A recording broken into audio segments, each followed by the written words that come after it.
చంద్రబాబు సంపద సృష్టిస్తా అని చెప్పాడు, కానీ ఆంధ్రప్రదేశ్ ప్రజల కోసం అని చెప్పాడా? లేదుగా. మీరు అమాయకులు కాబట్టి ఆ మాటలన్నీ నమ్మారు. ఆయన సంపద సృష్టిస్తా అని చెప్పింది ఆయన కోసం. మీరు మీకోసం అనుకుంటే ఎవరేం చేస్తారు? ఆయన లైఫ్ లో ఎప్పుడైనా సంపద సృష్టించాడా? 40 ఇయర్స్ ఇండస్ట్రీ అంటాడు. ఏది ఒక్కసారైనా సంపద సృష్టించాడా? చెప్పండి. ఆయన సమస్యలను సృష్టించమంటే చాలా బాగా సృష్టిస్తాడు, కానీ సంపద ఎలా సృష్టిస్తాడు? నిన్నగాక మొన్నొచ్చారు అధికారంలోకి, అప్పుడే 2 లక్షల కోట్లకు పైగా అప్పు చేశాడు.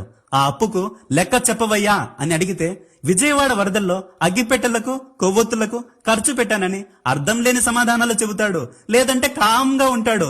ఆంధ్రప్రదేశ్ ని అప్పుల పాలు చేసి ఆయన ఆస్తులు మాత్రం పెంచుకున్నాడు. ఆయన హెరిటేజ్ కంపెనీ ఏనాడైనా అప్పుల పాలయ్యిందా? అవ్వదు. కానీ ఆంధ్రప్రదేశ్ మాత్రం అప్పుల పాలవుతుంది. కొన్ని రోజులుంటే దివాలా కూడా తీస్తుంది. ఈ రకంగా అప్పు చేస్తుంటే ఇంటి వద్దకే వచ్చే రేషన్ ని తీసి పడేశాడే, 10 ఏళ్ల నుంచి దివ్యాంగులు పొందుతున్న పెన్షన్ ని తీసి పడేశాడే. ఇటువంటి వ్యక్తి సంపద సృష్టిస్తానంటే ఎలా నమ్ముతారా? ప్రజలు అడుగుతున్నారు, బాబు డెవలప్మెంట్ ఎక్కడా? బాబు నవ్వుతున్నాడు.